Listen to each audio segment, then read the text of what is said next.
the pour out of compliments and things like that there, and Yeah. happy birthday really makes you feel good. So I feel like, and you hit right on the ear playing that song by the man. So Yeah. that's a good song. Yeah. Wonderful world, right? Yeah, God, let me tell you, they play that song. Well, I did have some music I was going to play for you today, but that breaks right in there. Yeah, the overall vibe, man. You wake up on other days in that frame of mind, so it's only natural on your birthday that would be a part of you. That just enhances it, and because I know what you say when you call and you want to hear some of this music sometimes. So you live what you're talking about. So when it's a part of you like that, it shows up other days too, right?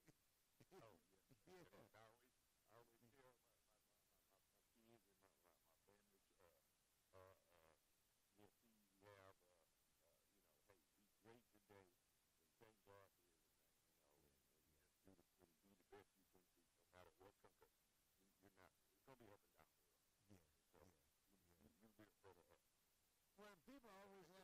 people always ask this question, and you may be just the guy to ask. I think you are. What do people give you? What do people give to the man who has everything? I don't need good. That's what I need. Oh, all you really need is love. All you ever That's all. need is love. So Yeah. that's how.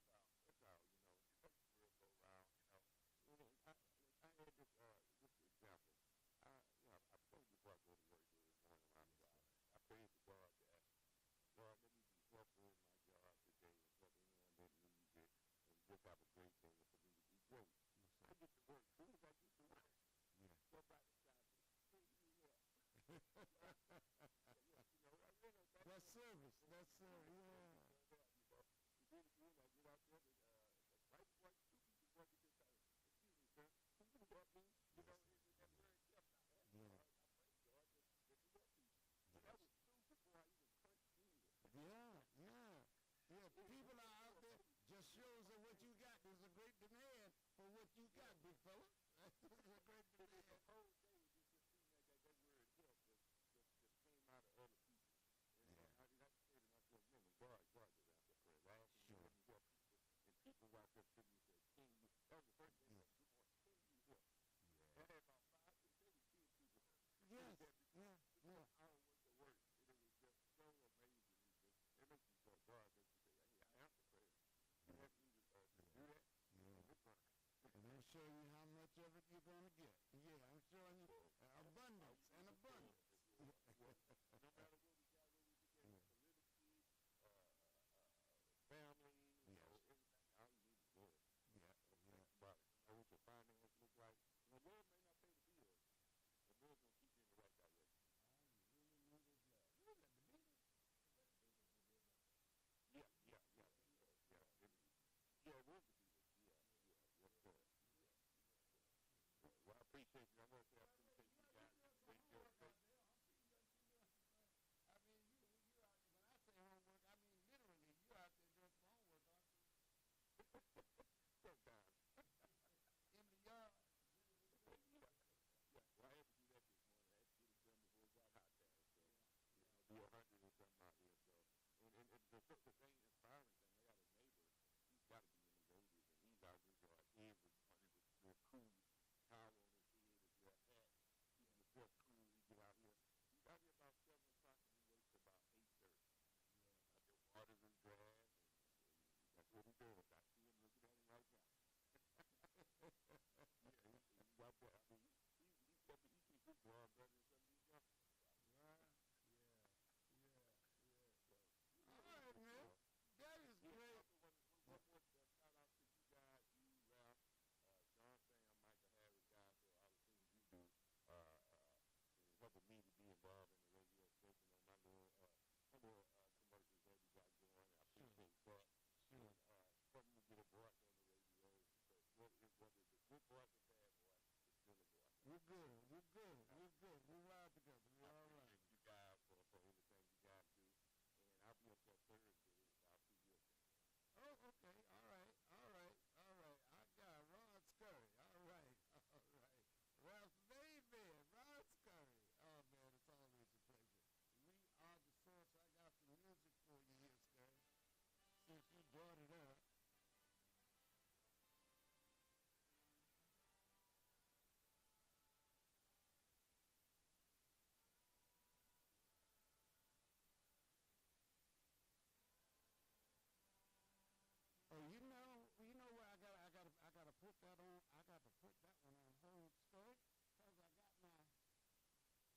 the stream of it. You YouTube people not going to stand for that right now. I thought I'd got all of the songs out of the way.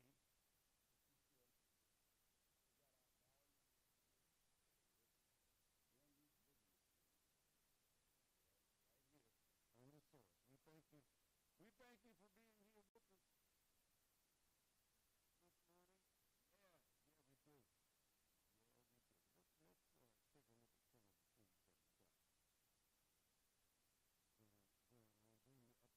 things. Then we get right to our phone. Let's see. Trump notches endorsement win. Yeah, yeah. Last night was a good night for Donald Trump in the primary, the Republican primary. He notched 2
Where do you tell your child to get an education so he can't even use that education to get ahead? You have to fight for that child. You have to encourage them to keep looking. Encourage them. It's being played out every day. Yeah, but that's our job. Yeah, I know it. But you know, it's our job to join it, to enlist them in the fight against it. I mean, to point a way for them. And right now, that way is through the political system, even as we go out there and fight against odds that may have, you know, may appear against us. The system is too tainted right now. It's too tainted. It's too much corruption.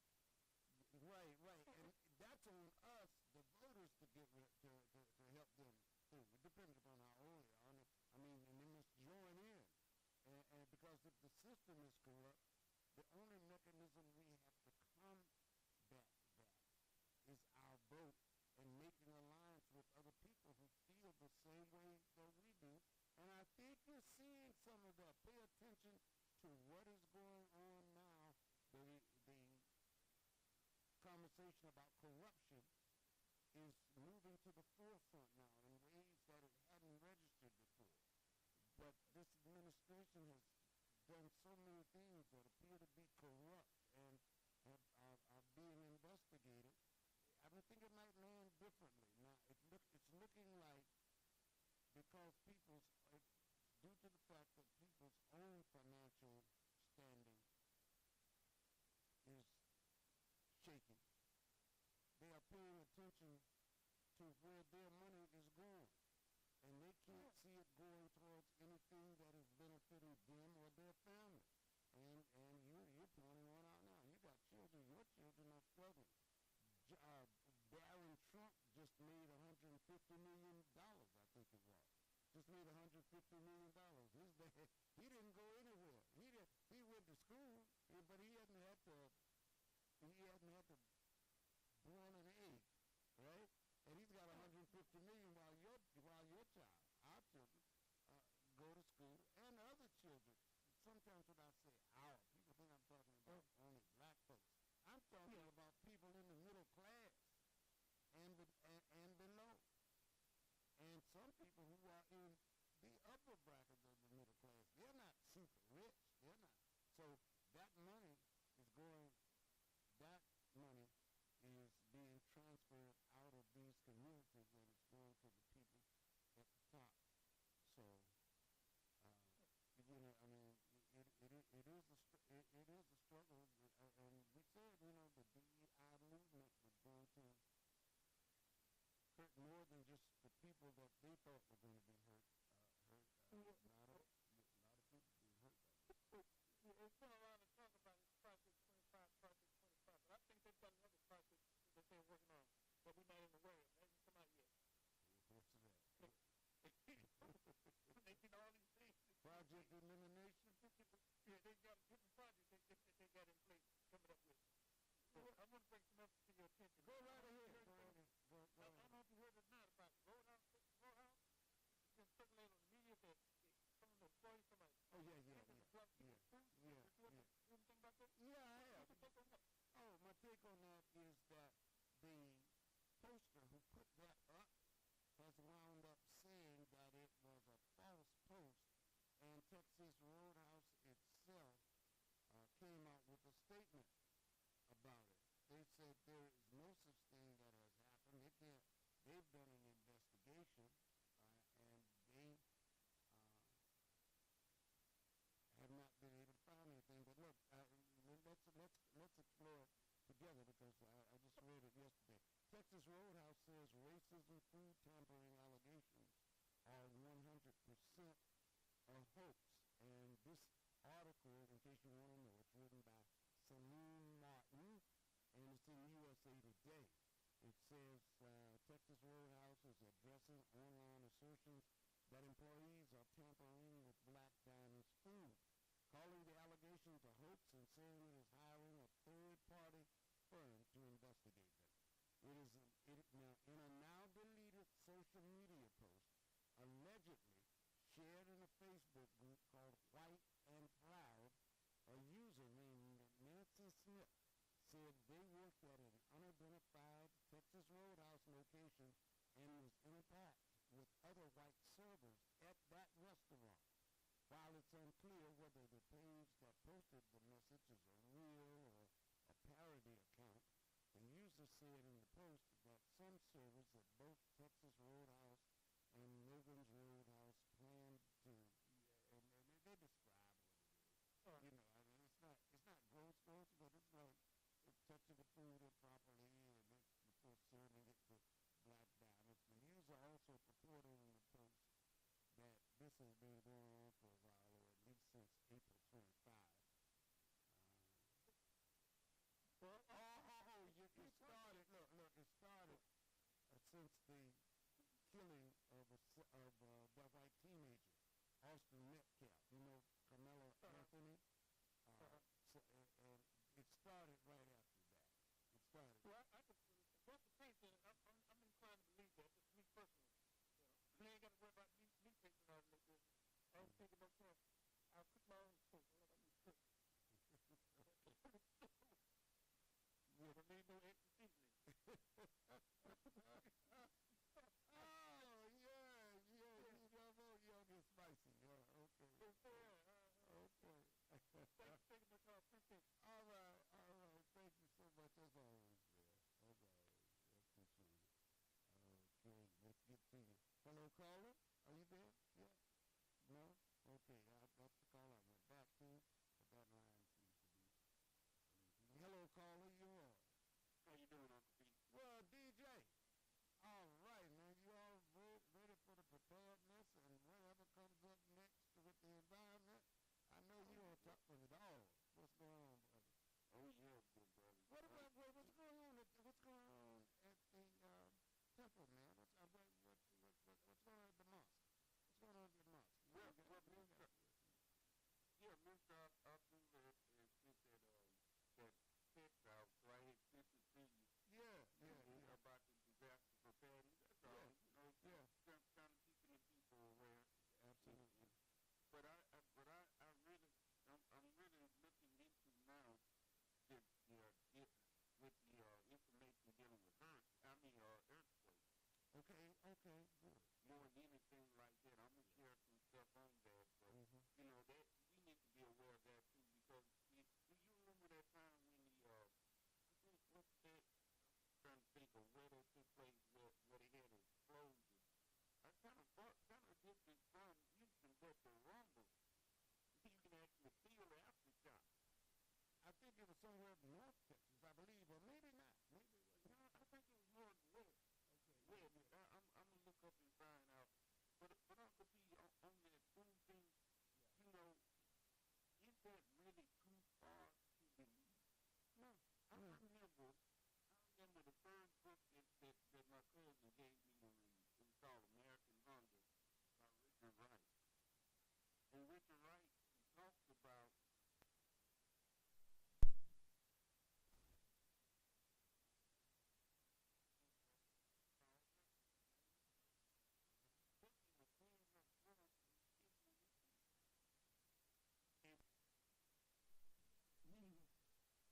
because he was a young black man during those particular times, and so he knew nobody was gonna believe him, so he went and got a black woman that was working there, and she saw it, and the sister said, I don't care if I'm gonna get fired or not, I'm gonna report her. Yeah. Now that's what the thing I'm pointing out is this here. Yeah. You do not. I don't know what this noise is, huh? You hear it? There's a lot of feedback or something going on. Yeah, running a lot of feedback. Hold on. Okay. Let me break on one thing, and then we'll be able to get back to All this. right. Hold on.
Okay, now let's see. Okay, how we doing? Let's see. Yeah. Okay, Yeah. now it should be There better. you go. Yeah, yeah, very good, very good. All Yeah. right. And so my point is that other people are cooking your food. Mm-hmm. You don't know how decent a person is, and the deal is that I, for one, would not be buying food they invite us. would you? Would you? And the sad thing about it is that whenever you go out there, man, popping off at people who's preparing your food, man, they could drop your patty, and I've heard that happen before. They drop your patty on the ground and put it back on your hamburger. So man, these things happen, man, and that's why I say even if that's a fallacy or false, what business would? I mean, how would you actually know unless you got a camera there on them 24/7, which I doubt they actually had. So, that's just Well, and that's just the point. That right there, that's the point. Any place you eat can do that. It's more it's more difficult in some places. Like if you where many places, some places where I eat, I don't have direct interaction with the person who's cooking the food. Yeah. I mean, it would be crazy for a waitress to take I'm with a party of 2 or 3 people, or even if I'm alone, to take my order back there to ask the cook to do something to the food. Or, as you say, people do get the opportunity on the way from the kitchen to don't be talking they preparing your food. To do something. And then there are people. I try not to think on it a lot. But there are people got the opportunity to poison you all kinds of ways. When you go into that. Remember what happened with the great Tylenol scare, which wasn't a hoax, but they were opening the tablets. They were opening. Now, sometimes my mind does go to things like that when I'm thinking about who came into the store, and if you are buying something that the public has access to, you do. Those thoughts do cross my mind. But they don't. They don't keep me in. Right, exactly. Fear. Because I never forget that time when we had a huge influx of grasshoppers here in Houston, and I went to a Whataburger and bought a drink or whatever, but something was in the back of my mind telling me, "Do not drink that. Open it." Mm-hmm. And when I opened it, it was a grasshopper. And see, I already knew that to be suspect because I seen there was a bunch of teenagers and they were playing in there. And I was saying to myself, you know what? Let me stop and check my food. And they had a grasshopper in there. So that's why I say that. Look, when they talk about that, this probably ain't happening in my place. Look here, man. You got some evil suckers out here. So y'all just be careful. Just don't go up in there, man, acting rowdy, because we have seen that happen before. People acting a fool, going up in there. Come on, man. So just be on the alert for everything. And like you were just trying to say, Uncle P, and what Junior was saying. Look, man, that's the way I am. You know, when it comes, I can speak everybody's language. I don't care what way of life, religion you are. I speak your language. Mm-hmm. And that's how I learned how to be able to teach and speak with everyone. I don't hold nobody back. I don't care. Even Church of God in Christ, man. I even have to school some of them on what that label means. If it say God in Christ, that means God exists in Christ. So how can you separate the two? You know, so just keep on alert, everybody. But just keep in mind, you got people out there that will do some stuff like that. Thanks, Uncle P. Okay, buddy. Thank you so much, man. Bye. All right. We are the source. Yeah, you got all kinds out there. Hello, caller. You're on. Hey, Mr. Parrish. You know, I appreciate you for you're a good trier, but I am very sad. It's very sad, Paris, when you pass up a teacher for a moment. But I'm just sitting here on the sideline. These what we see. You're out there trying to do what you do, and then I say, that's a teacher for a moment. So, but that's why we got you, though. That's why we got you and the other callers, though. Come on, I love it when you guys bring stuff. Go ahead. One call said, religion is church, that. He said, theology, and so he went on, blah blah blah. I said, Perry gonna take him, gonna stop him and say theology, what that means. Yeah. The study of theo. That's right. God, go ahead. The study of God, but Paris. Yeah. Now, as you continue on down the road, now you got to deal with political theology. A politician, that's a theologian, man, boy, and that's a hard nut to crack. But do you remember the Howdy Doody? Howdy Doody, of course, it's Howdy Doody time, bro. Howdy Doody time. The little dummy, his head can go all around, his mouth go up and down sideways and stuff like that. So, Clarabelle the Clown, Howdy Doody, Clarabelle the Clown. Then somebody calls it, he ain't nothing but a clown, but then it kind of hurt my feelings because when I was little, Clarabelle was, I thought Clarabelle the Clown was honorable. It's just like Paris. You might remember when you first came down as a snowbird from Virginia. We had something called Kitterick the clown. I mean Kitterick the cat, and it had Marvin Zimmer and blah blah. So man, wasn't nobody. Well, there was a lot of people who hated Kitterick. She ought to be ashamed of herself. She walk around with that little cat suit on, blah, blah, blah. But, hey, Paris, keep on trying to teach us because some of us, we are dummies, and we just following the dummies. But you can't hit the brakes and say, and now here's the rest of the story. Here's a teachable moment. So what are you studying? Black and white, yin and yang. I'm sorry. It's just a study. And then one guy said, in as much as God created everything, knows everything, why is He just playing with us or what? So I say, Paris, you know, if I'm God, I can call audible if I want to. Yes, you can. Yes, you can. Yes, you can. Thank you, Paris. Okay. Call audible. Audible. All right. Oh, wait. BRD. Okay. Bobby Ray Tyrone. I want to tell him, stand by your man. We were talking about that. Bobby Ray asked me about that. Tammy Wynette did the original. And then Candace Dayton, of course, did Stand By Your Man. And it was a hit. But it wasn't Dolly Parton. It's Tammy Wynette. Just wanted you to know that. 713-668-1230.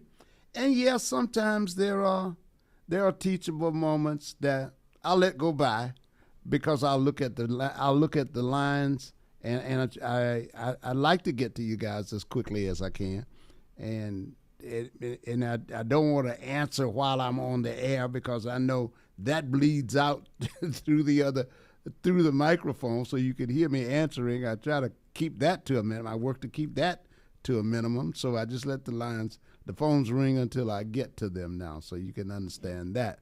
Hello, caller, you're on. Elijah Eley. Man, Jeff, how are you? Did I hear you talking about your grandson the other day? Was that you and Ralph? Yeah, me and Ralph chopping it up. Share it with us, man. You got good news? What's going on with him? How's he doing? Yeah, I heard you say his name. Ralph gave you some good information, though. You know, you can't be too known. You can't be too known. You can't be.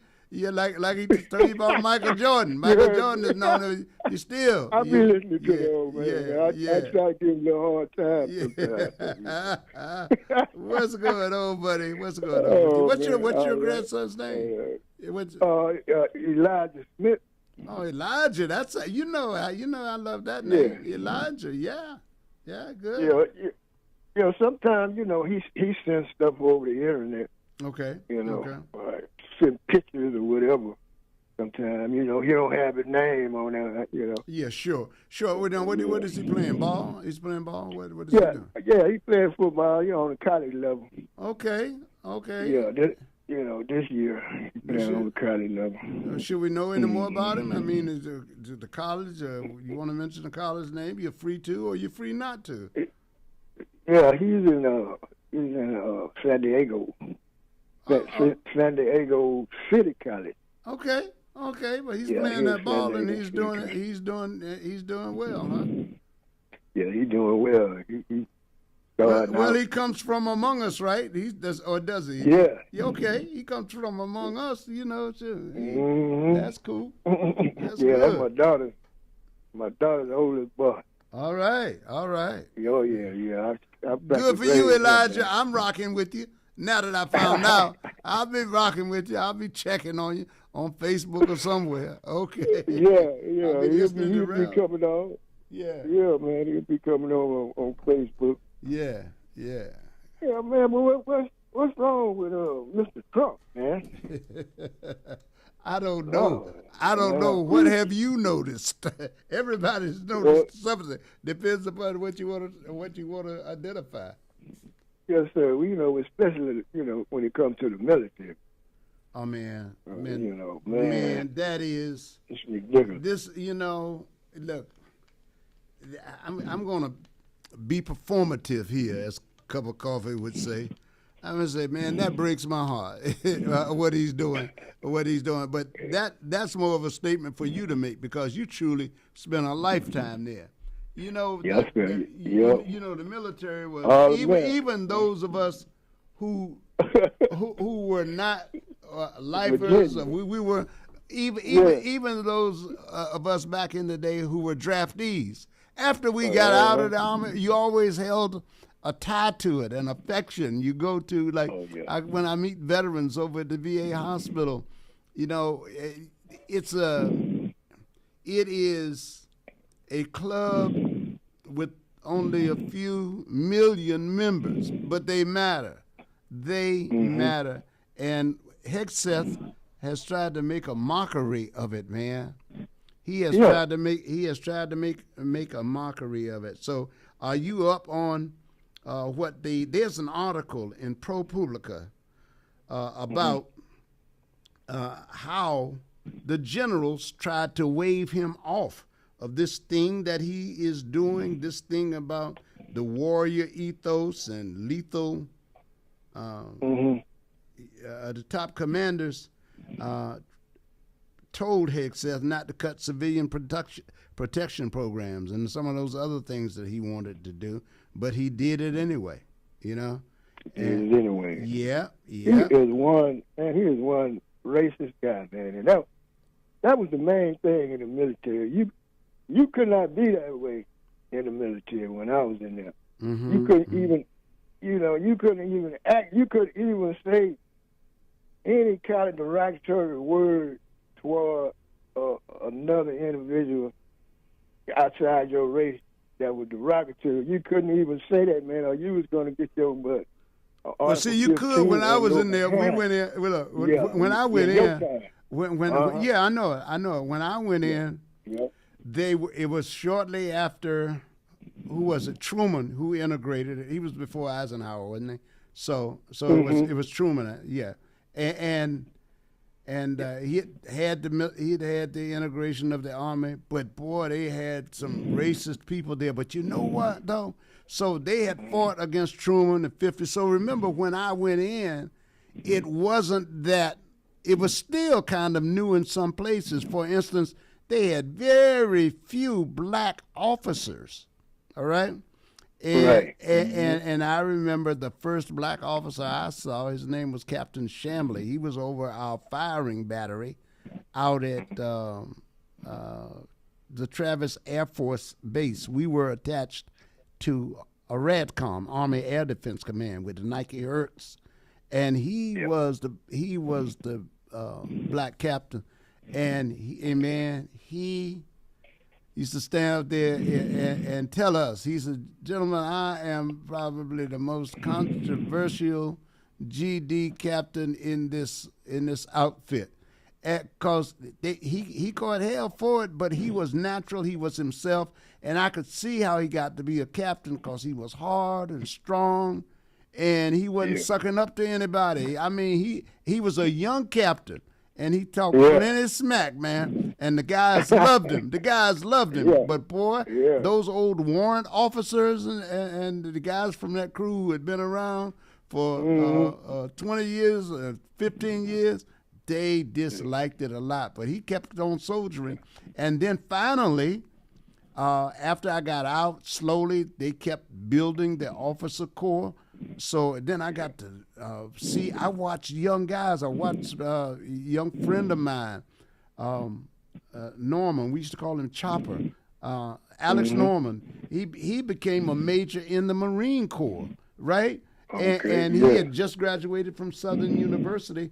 So I saw the Corps change. I saw the change. So I understand what you see and how different it was for you than for me. And Hegseth wants to drag people back to that time. He thinks that's great stuff. He thinks that's great stuff. But I came through during the time my commanding general was Roscoe Robinson Jr. Yeah. A three-star black general in the United States Army. You know? Sir. That's who my leader was. Yes, sir. You know what I'm saying? Yes, sir. So that's probably why I had the kind of attitude that I have. Yes. You know what I'm saying? He didn't play. Yeah. You know, he didn't play, man. He was hard and he was fair. You know, that's what I resent about. That's what I resent about Pete Hegseth. He casts aspersion on these guys. All right, these men have had honorable careers, and their peers look up to them. And he comes in and he demotes these black or Latino men and women, white or not. I mean, black or not, he's going to demote them. I mean, this is what he's done. And he's such an idiot in doing it. He just doesn't know what he doesn't know. And so more of them are turning. Man. You know what I'm saying? He wasn't a regular army. He was a National Guard. Yeah. And I understand he got kicked out of the National Guard. Yeah. You see, I just want before you go. Go ahead. The guy, man, he's talking about taking Doris Miller, or WW2 hero. Been a hero in the history books. The man is in the history books. We know what he did at Pearl Harbor. We know what he did there. We know how he was a cook, because that's what you could be in the Army, in the Navy at that time. At that time, I told you. I've made it plain that I was adopted into a family, and my older brother, not my brother by blood, but by the arrangement, was a cook. He served 25 years in the Navy. He was a cook at the time Pearl Harbor happened. All right. Yeah. So. And that's all you could be. He was what do they call him? Mess steward? I mean, I think they call him mess sergeant. Mess steward. Yeah, I think. He was a petty officer. Yeah, he was a petty officer. Yeah, he became a chief petty officer. Yeah, that's a good thing. That's who you want to know when you're in the service, man. You want to know. You want to know the mess sergeant. That's right. You want to know quartermaster corps. Yeah, that's right. You get clean. You know get clean. You want to know finance. Yes, indeed, man. Get the hookup. Brothers, you want to know right there. Yeah. There's one more other thing, man. I want to talk to. The Kennedy Center, man. Yes, sir. President John Fitzgerald Kennedy, who had paid the ultimate sacrifice for this country. Mm-hmm.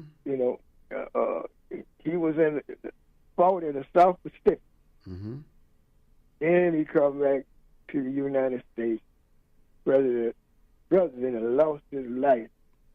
And, you know, he was for all the people. He tried to help everybody, President Kennedy did. Anyway, he got assassinated. Yes. And here, Trump, you know, ain't never been in the Boy Scouts. Want to take his name off. I mean, just that is Kennedy just sad. Center, I mean, that's what grinds my gears, as they say in the old country sitcoms or whatever they are. That just grinds my gears, man. To hear this guy, see him strutting about. He's a newsman, and there's nothing wrong with being a newsman, but he is a performance guy. He is like as it said that Donald Trump said, he's from Central Casting, man. That's from Central Casting. Exactly. That's like confusing George C. Scott with General Patton. You understand? Yeah, that ain't real. All that ain't gonna bust a grape anywhere. All right? Ain't gonna bust a grape. And then these guys actually take people with real careers and they wreck them without even caring. And we got chimps on the sidelines who are out here. We got chumps on the sidelines. We got onlookers. We got people cheering this stuff on. We got the trained SEALs because they too think it's somehow they think they benefit something from and quite frankly, some of them just don't like black people anyway. They don't think there should have ever been a black general, and he reaches out to that crowd, and there's some hardcore ones in that MAGA base. You know, he appeals to that. Yeah. Year 2026, you know. Yeah. I mean, that had been so many years ago, you know, slavery and all that kind of mess, Civil War. And, you know, I mean, can we get past that? Don't look like we can. Thank you.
And You I'm see, going to have to get. as I get older, I'm getting seed denial. That means if I see something that's going to create chaos, I deny it. I like that. I try to keep calm and peace in my life. So seed denial. The older I get, the more seed denial I am. Yeah. Yeah. So you got a CD. You got a CD. With Yeah. You. That's important. Yeah, that's it. That's it. Yeah. Well, I have CD too. I be seeing death. Oh, yeah, man. that's Yeah. Well, But anyway, yeah. but Gary is one of my many Caucasian friends, and one of the very few who agrees to talk to me on the radio for some odd reason. Well, that's because I'm your political office. That's because I'm your only Caucasian friend. All those other Caucasian friends don't know you. You just think they know you. They are. I'm the only one that, Michael. I'm the only one that comes to your birthday parties. That's Caucasian. I'm the only one. The others are more heavily Caucasized, I guess. But see, I like to go because I get to see all these beautiful black ladies at your birthday party. So I really go for that reason more than anything else. Yeah, well, you don't think I have any Caucasian lady friends? Thank you very much. Honestly, I don't think you do. Just to be honest, I don't think you do. I don't think so. Introduce me to them by now. Oh, hell no, I wouldn't.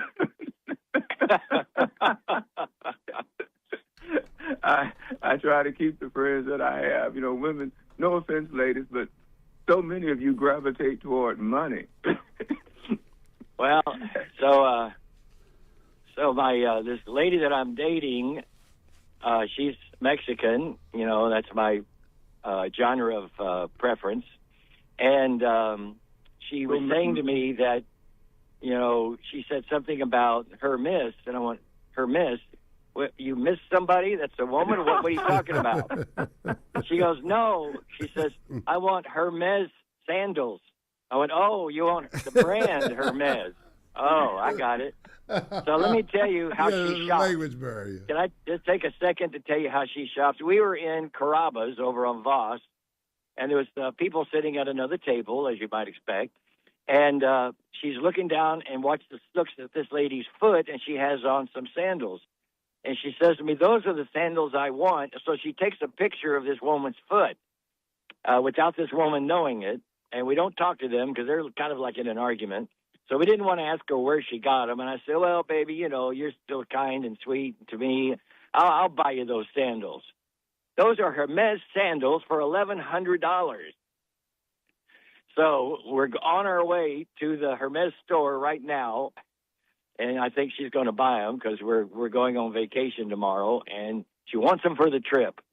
So I kind of got blind. Do you take every year? Every time I turn around, you're going on vacation. At least once a month. Once a month for sure, because I go to Dallas at least once a month, and other places in between. So once or twice a month, I'm going somewhere. $1,100. $1,100. The sandals have to be good because she's had to walk to vacation. Well, she'd have to walk to she'd meet me at the vacation spot. I told her we could go to the dollar store and get her some flip-flops. Be good enough. But she didn't seem to like that idea. So I guess we're going to Hermes. So, yeah. So what do you do? I don't know. But or maybe you'll grow a pair. Maybe she'll just go barefoot. How about that? As long as she's not barefoot and pregnant, we're okay. Well, at your age, I won't say anything about her age. I don't know how old she is. And no women are sensitive about that. Well, Well, I know how old she is, and she's not listening, so I can tell you. She's 53. You don't have to worry about reproduction. Probably not, no. Now I know how the pilots steering the ship in the Straits of Hormuz feel. I'm looking out for the mines. I'm looking out for the mines. Well, Yvonne is smiling, and that's normally when I'm talking, she's looking at me like, Negro, are you crazy? but she's smiling. I guess because it's Gary and Paris. Well, I was trying to make the point about my girlfriend is that she doesn't have to be in the store to be shopping. If she's at a restaurant or a bar or walking down the street, she might take a picture of something she wants. And so she's shopping 100% of the time. Oh, my. I don't think there's a moment she's not thinking about something that she wants to buy. So that's the only sort of negative in our relationship is that she's going to drain all my money, I'm afraid. So I got to be able to push back a little bit. I don't know. Yeah, grow a parallel, Gary. Well, I have a pair of feet. I guess I could walk away, but she's so cute. I don't think it's feet that you need.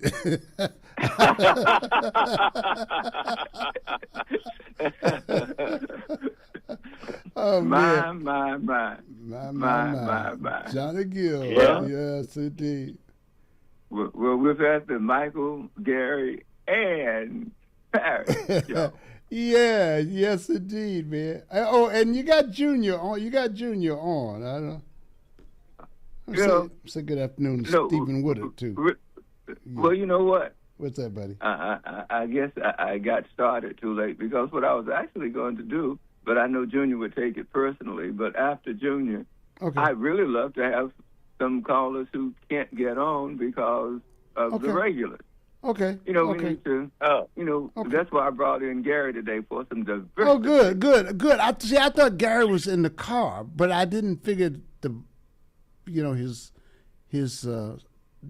date were in the car, with him. So I didn't know whether he was going out shopping then, or no. This is good. Let me.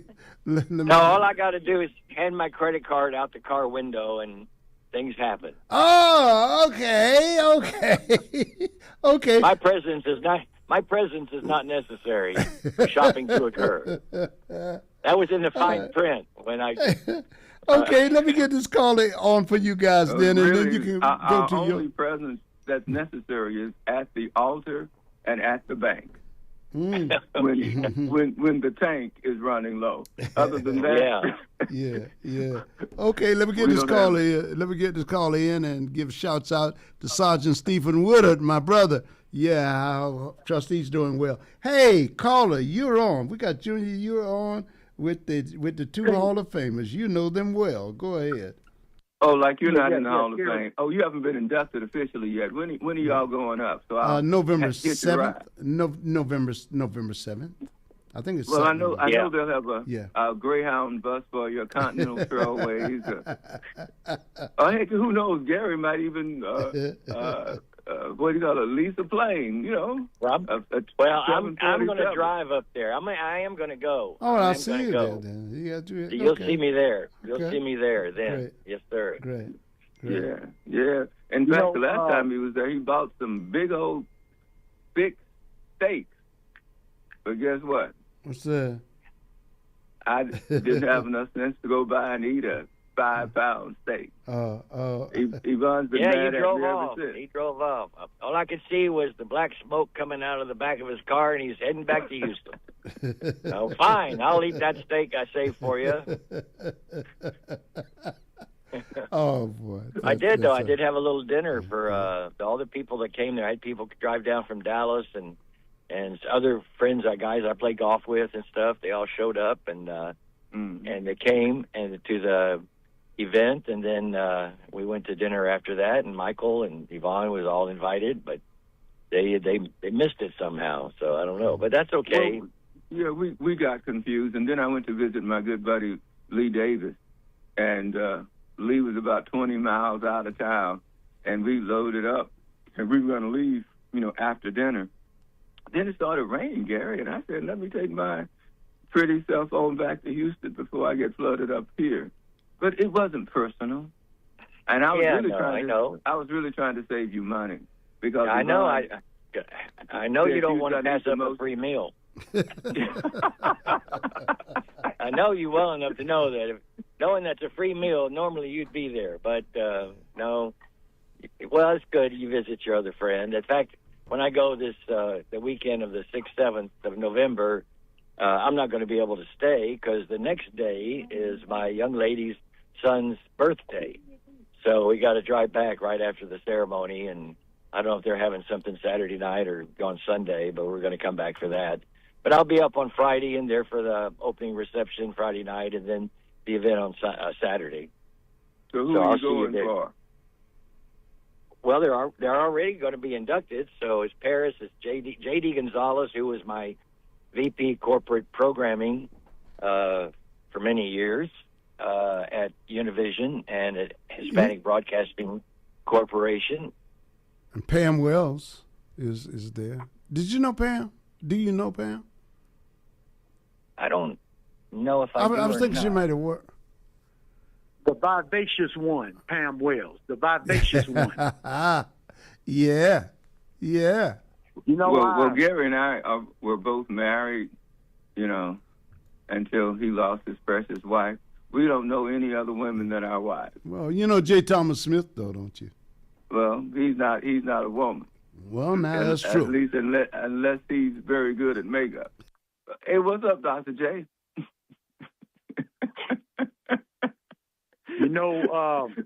I think it's a doggone shame that Paris and Pam are just getting into the Hall of Fame. That's just my little catcher's play for the day. Hey, Michael got in the Hall of Fame. What year was it, Michael, you got inducted? 19, a long time ago. I recall, yeah. I just made it in 24. Yeah, you made it, in 2019 or something? I'd have to go back and look. Y'all have to remember, Michael's 74 now with a lot of stress. I think it was the year before we moved to this building, wasn't it, Michael? Well, I mean, it was during that time when we were over in the old building, weren't we? Well, I will tell you what I will do. While y'all are talking, I will go down here and look at my certificate and see what year I was inducted. Well, you got Junior. Go ahead. Sorry. No, Junior. Junior. We ain't gonna say nothing about our friend. But I will go down. Well, I've been knowing Michael Harris since 1985, so I'm used to his jive. And, let me say this, Gary, we would have took it personal. I don't know where to park. Because a lot of those regular callers, we haven't talked to you in a minute, Gary, and I know a lot of stuff done changed since the last time I talked to you. You sound like you're doing good. What was your favorite Dolly Parton song, Gary? Good question. Well, I Will Always Love You is an iconic song. Elvis tried to record it, and she wouldn't. He wouldn't let him do it. And then Whitney Houston did a great job on it. So that's probably the song that made her the most amount of money. I understand that just the money that she made in the 90s, from that song was over $10 million. And so it's been another 26 years. So I suspect she's made at least another $10 million or more as a result of that song. So that's got to probably be her all-time, my guess, the best song and the one that she made the most amount of money from. So I don't know. Yeah. I really enjoyed Here You Go Again or Here You Come Again. And I liked Jolene. Those are two of my favorites. I was listening to another disc jockey this morning, on the FM side. He was playing Jolene. But, man, all of the greats are leaving us, and they always say it happens in three. And we see with Dolly Parton, Shelley Fabares, and Lattimore, it always happened in threes. Gary, what's up? Lattimore died? Yeah, Lattimore. Billy Lattimore, he died. Yeah, he certainly did. Yeah, he died, man. Well, it happened in threes. Let's straighten it out. And I kind of felt bad for Jimmy Montgomery because, no pun intended, Coach Andy Rice, Coach Gary Dunham. Now is Jimmy Montgomery going to be the next one? I mean, we'll see. But let me say this here. Some of y'all get it tomorrow. No, some of us got Michael, you know, I thought about you this morning. I think I sent you the post. Shadua Sanders, he was standing, you know, Deion Sanders' son, and he was standing before the press doing an interview, and one of the gentlemen asked him about what has he done in the off season to improve his game and improve himself. And he was real humble when he said that the biggest change that I've made is I've gotten a better relationship with God, and God has helped me understand things better in my life. And he said, I read the things that people say about me online, and a lot of y'all is in here today that take shots at me online. But I'm still here, I'm still smiling, and I'm still being respectful because God has a bigger purpose for me in my life. And when I heard him say that, Michael, I thought about you. And I said, because when I talk about forgiveness, forgiving folks who have done us wrong, and I think about Donald Trump, and I said, if most of us would take that same advice that this young 21, 22-year-old Shadua Sanders say, God has a bigger purpose for me. I can't worry about what folks say about me or what folks have done to me in the past. God got a better purpose for me. How do you feel about that, Michael? Well, you have a right to feel that way, and you have a right to live that way. I don't mention the things that people do have done, you know, to us for entertainment. I do it in order to let them know, because people lie to themselves, Junior. People do lie. They justify their behavior in order to feel comfortable about the wrong things that they have done. And they surround themselves with butt kissers, sucker-ups, people who will go along with them in order to curry their favor and maybe get it. What kind of shoes were those? We were talking about earlier, Gary. Them sandals, them $1,100 sandals. Hermes. Yeah. Hermes. Hermes. You know, the Hermes that I give my wife are Hermes. But Michael, Michael, have you ever heard the scripture, those that live godly gonna suffer persecution? Yeah, but this is not about persecution. It's about what people choose to do. And that's how I was answering it. Because I know I'm constantly under attack. I was born black in the United States of America in a state called Texas, where they had separate but equal. And I keep telling y'all, it has never been equal for me, except, I guess a lot of people felt sorry for me and voted me back in the hall back in, was that 89, 19, what is this? This is 20, so it's 2019, back in 2019. So I've only been in for 7 or 8 years now. Yeah, well, it took me 5 years to get inducted at past years because I was inducted in 24. Yeah. Well, I'm sorry, Gary, but I know. But you're white. See? You're white. You have that privilege. Man, I'll give you my 2019 if you give me your white skin and your money. You can have it right now. But I'll get back to you on that. I take that under advisement. I'll get back to you. Hey, Michael, Gary Stone is the man that picked you up at 2 a.m. in the morning back in 1970. So you better be cool. Yeah. I am being cool. Gary has known me all these years, Junior. And he still loves me. I love him. Yeah, but That's right. the point I'm making, when people that look like you wouldn't come pick you up, that old privileged white young man came to pick you up, Michael. So I'm just saying we can't broad brush all white folks. But I didn't broad brush Gary. He's one of my best friends. You ever heard of Viola Ruiz? In 1963, she got shot and killed transporting marchers. LaRusso? Yeah, LaRusso. You ever heard of Reverend James Reeb? So you ever heard of Swan and Goodman? I know you heard of Swan and Goodman and Cheney. So my thing is, man, just like we don't want to be broad brushed as black people, we can't broad brush, all white folks. Because, you got a lot what did I of broad good brush white all folks. white folks?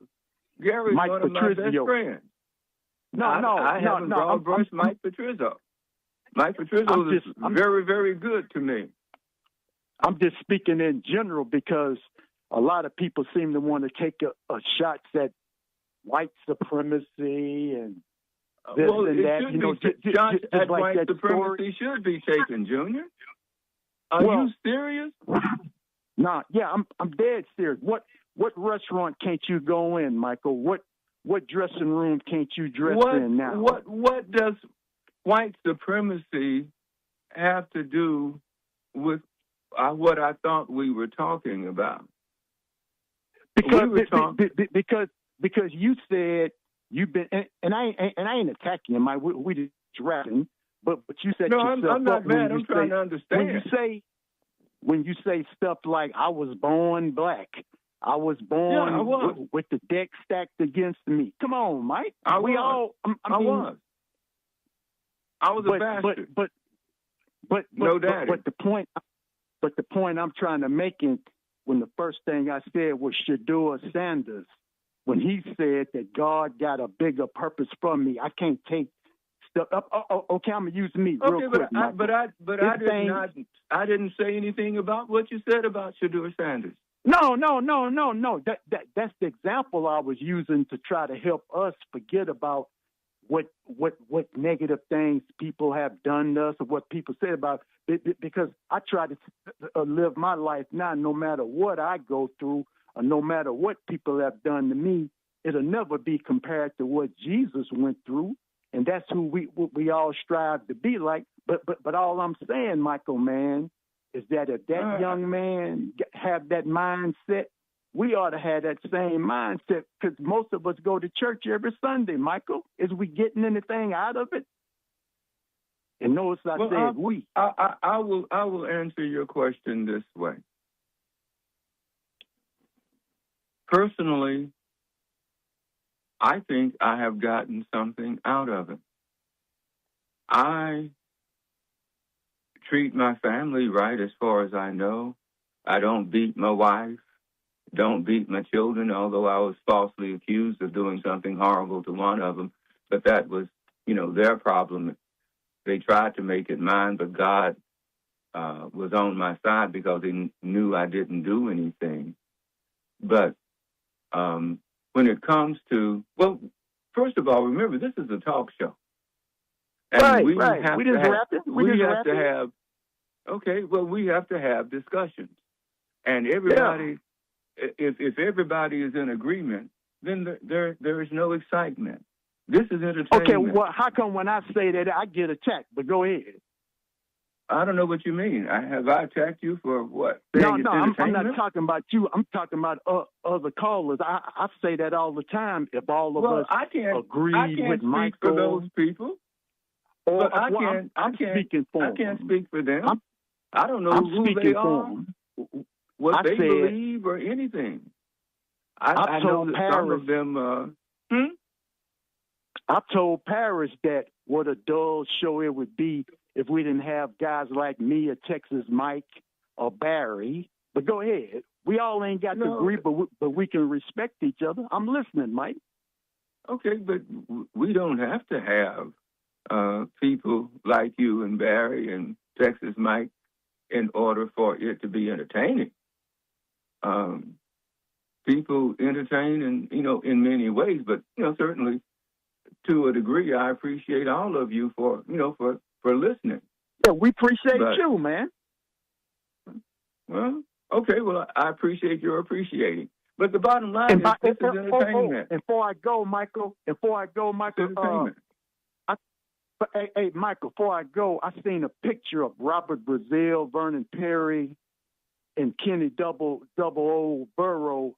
Who was that guy standing in the middle with him? It's some nice-looking guy, had on a vest and a tie. My memory's bad, Michael. Gary, maybe you can help Michael remember who that guy was. Love you guys. Somebody else want to talk. Bye. Okay, but I posted that picture the other day because at 74 and with Dolly Parton passing and so many other people passing, who's the other young lady that died? Pretty young thing. T.Y.T. Yeah. I know I you forget her remember name. Gary, but you remember the body, right, Gary? Yes. She was rather petite. Oh, Gary. Oh, boy. Well, Gary's single. I can talk about other people, but Yvonne's sitting right here. So, no, I can't remember. Ain't that right, Pumpkin? Pumpkin says she ain't got nothing to say. But anyway, let's move on to another caller. Oh, okay. To a good, whatever. You said to a good one. That's funny. Hello, caller. Good afternoon. Good afternoon, Michael. Good afternoon, Gary, and good afternoon, Paris. Yes, sir. Hey, Michael, I need to put in to be your producer. I got a dump button I could use. I love using dump buttons.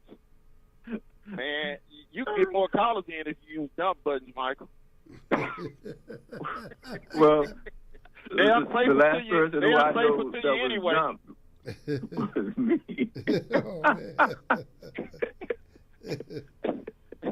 They unfaithful to you anyway, Michael. Yeah. What the guy say? These H's ain't loyal. But look here, Michael. I'll be facetious. Gary, I got a question for you. Well, really all of y'all, but I'm opposed to Gary since he's been a radio executive at one point. I guess Paris too. And so I recently found out something about radio and politics, right? Mm-hmm. I was unaware that the radio rates go down within 60 days of a campaign. Is that true? You mean of a political campaign? Yes, sir. Well, you get the lowest unit rate prior to the election, and then and all of that comes cash in advance, and the rates do go up because you've given the politicians the lowest unit rate on the radio station, so you don't have to honor that anymore. So overall, the average would come up because of new business and the political business not being there. Yeah, Does that make sense? Yeah, it makes sense. And so the unit rate goes down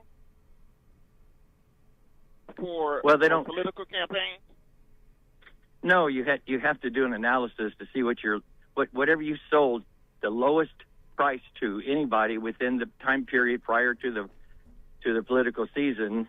You have to give that to all politicians. Okay. So in other words, all this money they done raised, and they choose not to spend money prior to 60 days prior, but they want your vote. But they done raised all this campaign money. What you think we ought to think about these politicians? Well, in some places, politicians get free advertising to make it more equal for those that don't have large budgets. How either Democrats or Republicans pump in $20 million. A lot of money is going to be spent on this midterm election. And, how do you make it to where the person is not the winner because he has the most money? How do you get it to where it's really on the issues and the value of the person? And that's the problem. So that's why they keep pumping in money. If they get the lowest unit rate, they don't even have to negotiate. It's just a matter of placing the order. And then they can wait into that period of time so they can get the lowest unit rate rather than putting money out there prior to, right? Yeah, that's right. So, but another thing that y'all need to be, bring into the equation is that even with minority stations getting less dollar for, what do you call it? Less pay for the minute or the half minute, whatever they pay. It is amazing still that we don't get more of the advertising money. And that's what I'm getting at, Michael. Okay, go ahead there. Yeah, that's what I'm getting at, man. I'm upset right now because, I'm thinking about it as I travel around the Gulf Coast and I hear some of these candidates that some of our voters call up here and advocate for. I don't know if it's their PAC or if it's their campaign directly spending dollars in other markets. And then the black community is one of the loyalist base to the Democratic Party, but it doesn't seem like they put a lot of money to get a good return on their investment. I'm just thinking out loud. Forgive me for thinking out loud. No, please. I'm glad you mentioned it because it's been a problem for me now for 40-something years. Y'all pay everybody else, but when it comes to blacks, I can't say what the Browns get, but I can talk about what the blacks have gotten around me. They get the dollars. I got to say, we do have we do have an order from we do have an order from Tallarico. So yeah, Big Mike. Yeah. Boy, but did you hear the argument between who was that? Oh my God! Yeah, I think it was okay. Who was my Monday? What's her name? Good Lord, she's gonna kill me. She's on with your Monday morning experience, Lydia. Yeah. Oh, okay. Yeah. Yeah. Lydia was talking to somebody about Tallarico or whatever. Mm-hmm. But this late in the game, when he's depending on so many of us to vote for him, do they not realize? Oh my God, Gary! Like you're so enthralled in your. I know I'm on the radio. I know. No, that's okay. Yeah.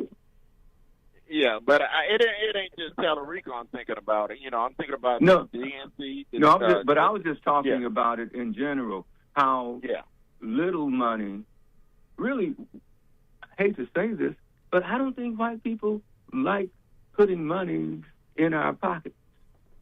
Yeah. I think they want to make sure that we stay, even those who are supposedly on our side. Yeah. What's been your experience, Gary? Well, I think Gary's having another experience right now. Oh, okay. All right. Well, I'm going to hang up with this offline. The Gary Stone experience, ladies and gentlemen. All right, guys. Okay. All right. He'll be back in a minute, but something came up that he had to deal with. Yeah. You got another caller here. Hello, caller. Okay. You're on with Michael Lawrence. Yes, sir. It is indeed a privilege to meet the Lone Ranger and Tonto. I see, Mike, you got your friend there. I always like to hear my man speak. Yeah, especially when he's talking about his girlfriend. Spending all his money. Shopper's paradise. Well, I know one thing. If she became available, I wouldn't ask her out because I couldn't afford it. And I just say one thing. She ain't listening, apparently. She'll put a stop to all of that. All of that, that's right. That's right, true. The only reason why he's putting up with a spending habit, because I can... Well, no, you know what? I disagree. I think the trip is more important. The experience is more important. They know how to be quiet when it's to their advantage, because they may have James wouldn't agree with you on that. Yeah. Because, like he said, that girl's a super freak. Sometimes you put up with it. Now, he didn't say that. Out for the dope. Anyway. No, Gary did not say that. And I just heard Junior. That's why I had to call in. I usually just I didn't call on news magazine. A lot of time I just like to listen and go with the flow and listen to your show, Mike, because it's always refreshing, too. It ties all the loose ends up for my day. But when Junior mentioned, in fact, when I heard him on News Magazine, I'm always impressed with what he says and the deliverance of how he said. And when he said what he said on the News Magazine today, the first thing that popped in my mind, he reminded me of a cross between Dick Gregory and Richard Pryor. And I said, he probably could go down to the improv and just do the same thing he do when he called in on the source, and probably eventually have a star on Hollywood Boulevard. But since he said that, it didn't mention, he said Barry, the people calling in. He didn't mention these five. I ain't changed my mind. You still a man, Junior. I don't want to know. Ain't no hard feelings about that. I should have been at least at the top one. Anyway, I just messing with you. But I'm just enjoying the show. Look, people have a right to bring up topics and engage in discussion. I don't mind that. I do like for them to have a sense of humor and not come in antagonistic. Be nice, nasty. You don't have to be nasty. Wow. Because there's something that's going on now, and I want your input on it, Paris. I want your input as well. Okay. The attack that they have, I don't know if it's on the Democrats in Texas. I don't know who cut that commercial. I can't remember now. I'm getting old. I blacked out. I can't remember. But anyway, they were talking about but they was talking about the money or land. Oh, that China was buying land. Is it China that's buying land in Texas or in the U.S.? Chinese? Oh, you talking about Paxton? Oh, yeah. Oh, you talking about Ken Paxton? No, I'm not talking about Ken Paxton. They were talking about the state of Texas selling money, I guess, to the Chinese, who are supposed to be our enemies, and they're blaming Talarico or somebody for them being allowed to buy them right there. They've been buying that. You want that color or this color? Oh my God, he's talking about the shoes. Yeah. I mean, but you want that color or you want the beige? Everybody goes. Shh, we want to listen. I want to see what kind he gets. You want dark? Yeah. This way, I don't like this way. Talarico. Oh yeah, that's true. It is. That's probably more durable. Before we got in office. Listen, it is. The Chinese did buy. They purchased land in Valverde County, and they own over 140,000 acres of land right here in Texas, which led state leaders to pass a strict law banning future property purchases by citizens and companies from China and other targeted countries. That's what it is. They've got national security concerns. Yeah, I'm okay. Yeah. Okay. Well, why do you have national security concerns after the fact? Well, I don't know when they made this. I would assume it's been, they bought it between 2016 and 2018. Gentleman, Sun Waxin, I guess is how you pronounce his last name, purchased about 130 acres. And of course, you'd have security. Oh, I see what you're saying. But why not have it? Why didn't they express it then, during that time? Right. Between 2016 and 2018 when they were buying that land. Yeah. Well, Albert finna lose. He finna lose the race because anybody that harbor a criminal who has committed infractions against a United States citizen in a jurisdiction, it's just honorable to send that person back to Minnesota where the crime was missing. I have no respect for peg leg people, period. He know he wrong, and I don't. He tell my Texas, he ain't no Texan. Because one thing, I'm a Texan. I know one thing about Texas.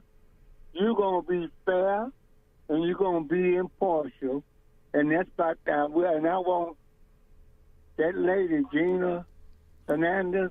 Hinojosa. What was that last name? Hinojosa. That's who I'm going to vote for governor. Because he should be removed. Because he's still nothing but a puppet and a foxy and a kiss butt behind Donald Trump. Wiley Coyote. That's why they got a new movie coming out this Friday, animated, called Coyote. Oh, yeah. Talking about the saga of Wiley Coyote and the road. I got to see that, man. Yeah. Yeah, Wiley Coyote. That's we talked about that one morning. About the Wile E. Coyote movie, Michael, coming up here. It's going to be interesting. Live and animation, live stars and animated, like similar to remember the Roger Rabbit movie? Yeah, similar to that. And it's about a lawsuit that Wile E. Coyote files. No, the Roadrunner. Wile E. Coyote files it going through the legal system to file on Acme products because he said their products never work. He's always buying something from Acme to catch the Roadrunner, and it always blows up in his face or somehow it becomes twisted around him no matter what he does. That Acme product that he bought winds up being the reasons for his problems that he's got lawyers in court bringing Acme to trial for that. I thought, what a great premise, man. What a great premise. You'd have to be old enough to remember the cartoon. Wiley Coyote. Oh yeah. But the thing that gets me Tweety Bird. I'm good. Yeah. So I'm gonna let y'all go. How can we? All right, thank you, man. But explain to me, how can we not sell land to China in Texas, and that a Democrat be blamed for it when Republicans run the entire frigging state? Yes. I'm trying to figure that one. Well, speaking Tuesday to reporters and a group of veterans at a VFW post in Universal City, just outside San Antonio, near Joint Base San Antonio Randolph, Paxton called China the single greatest threat facing the United States on the global stage. He argued that Tallarico's record in the Texas House shows he has failed to take that threat seriously. Is this guy kidding or what, is what you're saying? That's what you're saying, Michael. That is. Yeah, because he is the governor. Yeah. And has been for quite a while now. Yeah. Republicans have been running Texas for a very long time. Yeah. And to all of a sudden, if they didn't want China to buy land, why in the hell didn't they say something back then when they were buying it? Yeah. This is Paxton grabbing for straws at this one. He's grasping for straws. I mean, does he realize how much stroke China has with this president?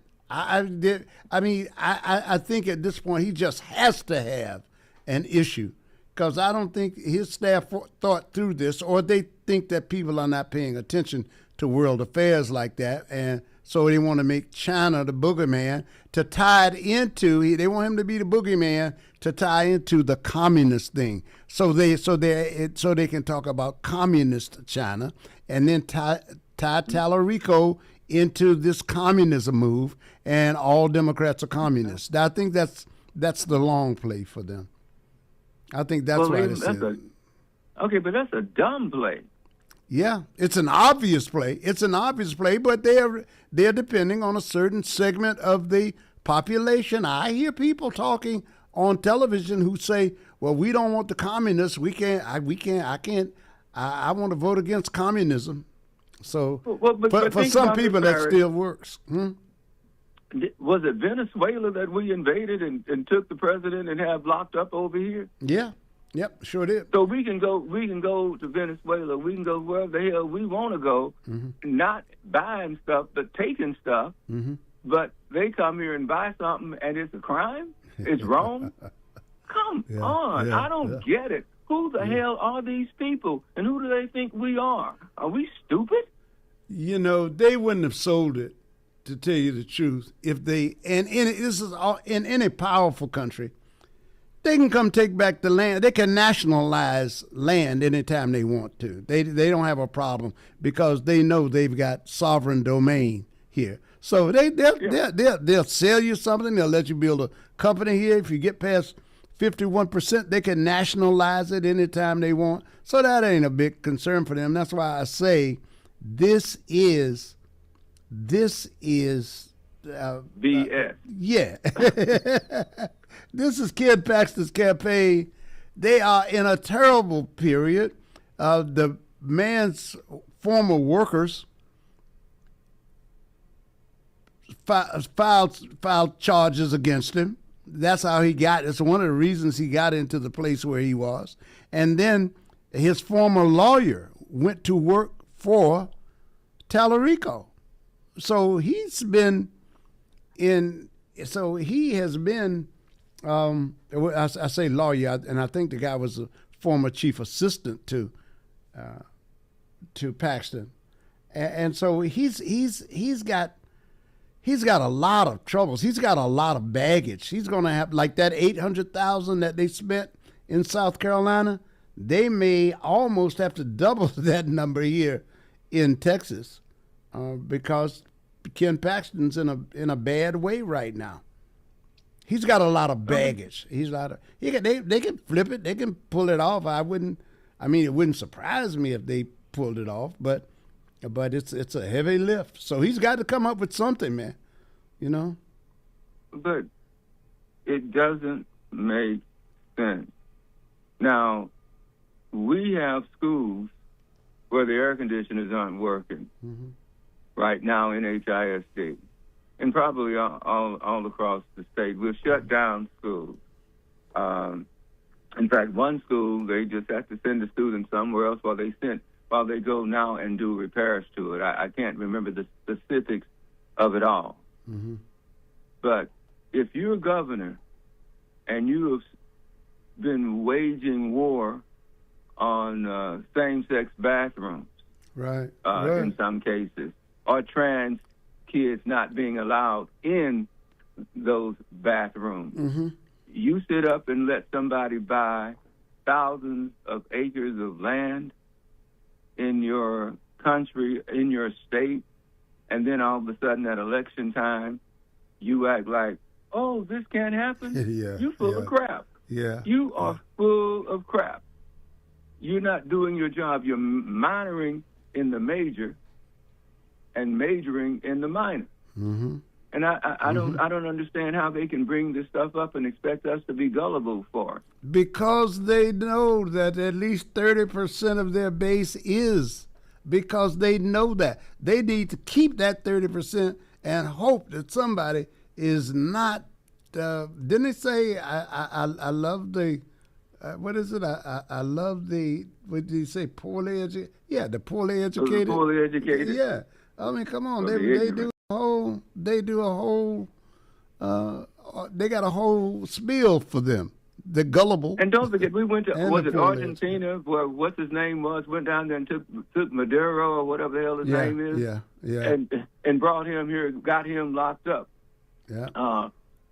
Trump decided he was going to take the Strait of Hormuz. Got us all jacked up. But yet, they are the excellent leaders that we need here in the United States of America. If this is what we need, I'm glad I'm 74. Because in 2 many years, I won't have to be going through this no more. It's crazy. Yeah. Look, it's 1:00, but Ralph won't be in today, so I'm willing to run. We got some other callers here on the line for you.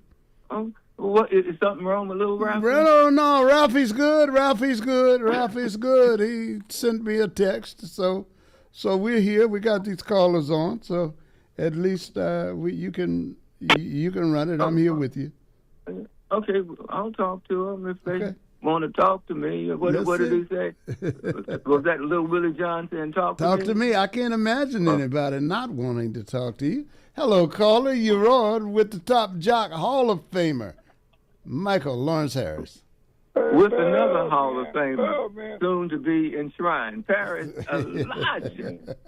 So you a jackleg preacher now, Elijah? I had to let it go. All right. Well, man, if you wasn't so sweet, you still be locked up. You still be in the phone booth in Pasadena. Hey, Gary. Looking for somebody to come get you. Gary. Bobby Ray, hold on just 1 minute. We have our white guy back now. No, I'm here. I've been here the whole time. I'm just the last 15 minutes of silence has been brought to you by Gary Stone. Hey, Gary. From Gary Stone. Hey, Gary. You talk about white supremacy. I know you're old, but didn't say anything. Gary, you remember Bobby Ray Tyrone? Gary? Of course. Well, he's here. Gary. He's here. Gary. Oh my God! No, he's not. Gary. Yeah, he's on the phone.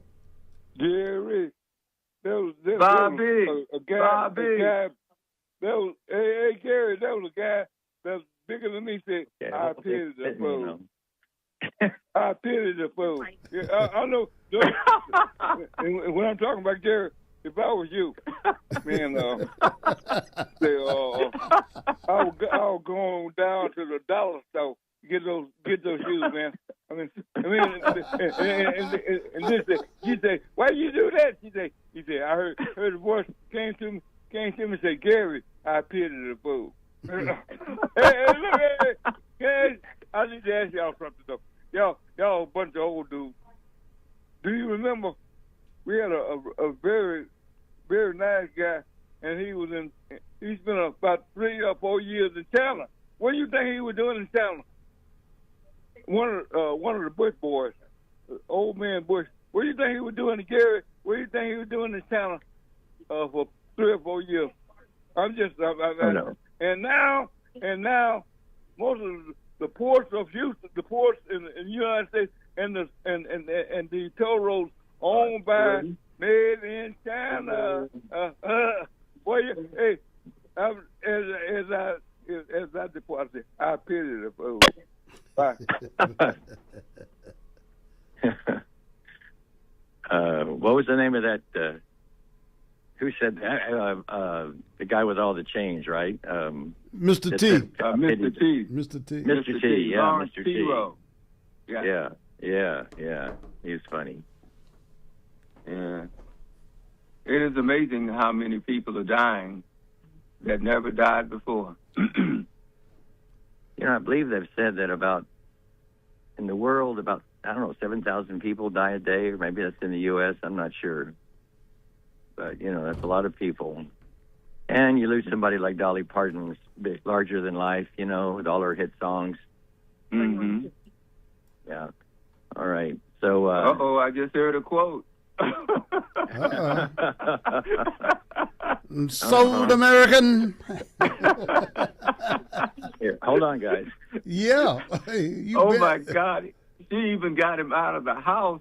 Oh, my God. All right. I'll see you at a party and nowhere else. I hope not to come back here too often. Yeah. Oh my. That was who was that? Johnny Gill. My. Well, callers, we see you. Let's see what we do here. Hello, caller. Are you still there, Gary? Hello, caller. Gary, my man, Gary, what's baby. going on? Sorry, I'm lost. I'm walking in circles. Sorry. Okay. All right, caller. The street. Hello. I think he. Hello. Hey, what's going on, Top Jock? Can you hear me? Well, I'm more concerned about Gary right now, but I can hear you. I don't know. I just What's spent going a on, little bit of money just now. Oh, yeah. Gary, okay. Hey, Gary's going to be on the respirator for a minute. Hold on. Yeah, I Okay. feel a little drained. All right. Yeah, I feel a little drained. Yeah. Yeah, I think I need a drink. Yeah. All right. Wait, let's go for a drink Top somewhere. Jock. I'm feeling a little drained. Well, I'm sipping on my cherry cola now. Sorry? What? Want a drink? There's a sorry. No, I'm just. Oh. We're just having fun. When I was drinking, that's how I used to wind up in that position. Spending my money. Yeah, buddy. Yeah. Who was that saying money? That's what I want. That wasn't Ray Charles. That was Barrett Strong. No. That was Barrett Strong. Oh, Barrett Strong. Money. That's what I want. Mm-hmm. Yes, indeed. Honey, that's what I want. Okay. Caller? But my honey days are over. What's going on, P? Yo, what's good with you? Hey, man, I want to pick Top Jock's brain a little bit about that new program his president put out for the young kids. Do you think that's worth investing in? Honestly, I pay very little attention to what Donald Trump does. You will have to inform me because I know nothing. Nothing. Yeah. Well, I don't have a lot of details on that, but I would say that you really need to make sure that your goals for the money that you're going to put into that or something else for a child is what would you want to happen when they grow up, because it could be that they take it over when they're 17 or 18 and or may only be able to use it for education. So if you want to have more flexibility, maybe you don't want to do the Trump thing, but you got to really analyze it and realize, because I've been thinking about it for my grandkids and haven't decided really what to do yet. So what is it? Tell us who are ignorant of this. Well, I'm not so smart on it, but I did hear an analysis the other day, and it's really just for children that are born at a certain time period where they can get money from the government that they can use in an investment. But at the same time, if you so that's the benefit. You don't have to have the money. The government gives you $1,000 or something, and then you get to add to it, and it turns into more money over time. Yeah. So any kind of investment like that is a good thing, but you got to know what the rules are and the restrictions on it before you put any money in it, so you clearly understand it. Versus if you didn't use the Trump investment for children and you decided to just take your own $1,000 and put it in. So you got to compare it, make sure you know what you're doing. Yeah, and there is a dashboard there, Gary, with it that shows you how much you invest and what the cumulative effect would be if you left it in there over 18 years, I think it is generally. And you get you get to add, once the child turns 18, you're right about that. The Trump account becomes theirs then, so. And at 18, it converts to a common IRA account. So a regular IRA account, I guess you'd call it. Individual retirement account. Yeah. So. Okay. Yeah. Pretty good. Now, is he giving his money? Okay. I'm sorry. Is he giving his money, or you are being allowed to put your money into his account? No, you mean the child's account? Well, y'all call it the Trump account. Well, that's the because question is, can you add to it? Can you individually add to it? yeah, you can add to it, and it's just a way to help help the parents at the lower end particularly. Families and others can contribute for up to $5,000 per year, and employers may be able to contribute up to $2,500 per year toward that same limit. So then, if you're going to bump up against the limit, then the employers can contribute, and then the family itself could contribute. The employers may be able to contribute half of that at $2,500, and then the family could put in the other if they want it. But that would be a $5,000 limit for the year. And, of course, it gets a nice little payout at the end. Eligible children may receive a one-time $1,000 federal deposit if a parent or guardian makes the required election. Funds are generally inaccessible until the child turns 18, when the account converts into, as we said a few minutes ago, the RIA. That turns into an IRA. Yeah. Mm-hmm. Well, listening to what you all have said, theoretically, it might appear to be a good thing, but anything that Donald Trump puts his hands on, he puts his hands on, if you know what I mean. Yeah. I was going to say, Gary, here's a part, Michael, that you and Gary might have comment on. For the audience's information, contributions are up to $5,000 per year, and they're made with after-tax dollars and growth tax deferred. During childhood, investments are restricted to low-cost U.S. equity index funds or exchange-traded funds, and fees are capped by law. So that's it. Yeah, so the thing about that is that it's going to be very lucrative. So just like Social Security, they chose not to put Social Security money that people pay in through their work in the stock market and in government treasuries. It grows very little. So I don't know what the growth rate would be for these children that would go into the Trump thing. And if it's 2 or 3%, then I wouldn't want to do it. But if it's 8 to 10%, then it's a good deal. I like to get 8 to 10% out of 80% of my portfolio, and I like to get 35% a year out of 20%. So not everybody has the wherewithal to make that sort of thing happen today. But in 2 years, these young people, it's better than not investing in anything. The idea that's what Sherman says. In anything other than the Trump deal, because they get $1,000, fine, do it. Right, that makes it a no-brainer. Something's better than nothing. Right. And long range, your legacy, and for the long range benefit of these children, you're doing them a great favor by investing money at this young age, because they have 30, 40 years for it to grow, and it's going to quadruple. Who knows how big it's going to get over time. But at 1 or 2% a year, that's not such a great growth rate. You're better off putting in your money. But if you don't have it, you don't have it. So do what you can. Yeah. They say it's best for long-term investing. Oh, absolutely. That's why it's for children. Yeah. Because they've got a long time span. Right. If you start trying to save money and put in investments when you're 50, 60 years old, you're not going to have near what you would have if you put a third that much in 30 years before. So the younger you are, the more you can invest, the better you're going to be off in retirement. And you always need money. Nobody ever thinks they have enough money. Not me, not anybody else. Even Elon Musk wants $1 trillion. Not enough to have $288 billion.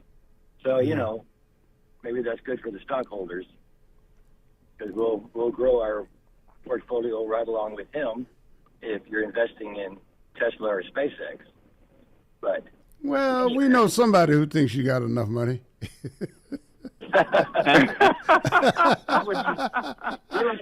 To bring some joy, to bring some joy, that is. Yeah. All right. Thank y'all, man. Thank y'all so much. Okay. All right. Did you buy the shoes, Gary? The loafers? Yes, it's in a nice orange bag. Very nice. You know, they're in a very pretty box. And they're, with tax, it's, you know, a little over $1,200. So what do you do? Gary. Well, that's won't you come out tonight, Gary? I ain't mad at you. I ain't mad at you. I ain't mad at you at all. That's nothing compared to what this cruise is costing me. Talking about pay for airfare and 7 days on this cruise ship to go around Croatia and Venice and Athens, Greece. I mean, we're talking tens of thousands of dollars. So, you know, makes $1,200 seem not much compared to that.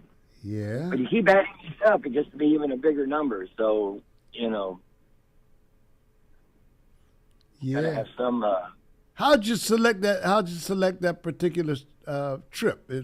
You know, you Greece and Croatia. I mean, what's up? You know, I mean, those are beautiful sights from what I can see over there. I haven't gone personally. Right. You got family there in any of those ports? No. This is a trip that when my wife was alive, we had talked about and tried to do. And, of course, she was never well enough to go. Yeah. So then, after she died, I said, well, I'm going to make good on all the things that Claudia and I had said we were going to do together, and I'll just have to do it without her, but I'll do it with her in my heart and my mind and make good on all of that. So that's why I went to Cabo San Lucas, you know, on her birthday. She was never able to go through COVID or through her throat cancer. I'm not throat cancer. Lung cancer. I had throat cancer, and then I went to the Basilica and put her picture and her mother's picture there, the anniversary of her passing, and now we're going to go on this cruise trip that she and I had planned to go on, and my granddaughter, who's turning 17, New Year's Eve, I'm taking her to Manhattan for a trip that we had promised her and never did. So that she could go see what Manhattan's like. Oh, yeah. Shows Yeah. That. So, you know, I'm doing a lot of travel this week just to make good on everything that she and I were going to do, and that we just weren't able to because she just couldn't get well enough to go. So that's how we picked these things. And my sister, my daughter-in-law, I should say, helped with the cruise as well. So it's going to be a great time, but I'm going to be the whole time also thinking about, you know, my wife and what it would have been like had she lived if she could have gone. Mm-hmm. But, you know, life goes on, and we've got to do the best we can. And I know she doesn't want me to sit home and just cry all the time, so I'm doing everything I can to, That's good for you. to have as full of life as possible. Yes, sir. Yes, sir. Yes, sir. So, I hope I didn't mean to bring the mood down. No, yeah, I was reflective. I was just thinking about that, man. It's like, good for you, bro. Good for you. I love it. Yeah. Yeah. You know, I'm happy that you're happy. Yeah. I really am. Well, I'm as happy as I can be without her, you know. Yeah. And I'm dating a very attractive young lady, and yeah, that makes me happy. But I would still prefer my wife of 31 years that I knew for 40 years. Knew her from the time she was 23 to 63. Wow. Yeah. And it's just surprising with me being 11 years older than her that she would pass away before me. It's just something you can't imagine to think that's going to happen. Yeah. Yeah. That is so true. Yeah. But women carry a lot more, well, to me they do, baggage than we do, you know, health-wise especially. You know, they are more likely to get breast cancer. Then they have all the vaginal and baby-making stuff that they have inside of them that we don't have. And I tell you what, if a baby had to come through me, there'd be none. I think any baby I know would say, well, that's a pretty good deal. I think the babies I know would just assume forego that option. No, if I had a choice of being a man or a woman, ain't nowhere in hell I'd be the woman. Yeah. Menstrual cycles is it a month or every week? I don't know. I learned so much about biology whenever I produced this show. I learned so much about biology, digestive habits, the digestion system, and other parts of the human anatomy when I do this show. It's really a lesson for me. Breastfeeding and all that stuff. Good Lord. I'm really happy to be a man. I love breasts now. I love women. A woman. My precious pumpkin. Right, pumpkin? Right.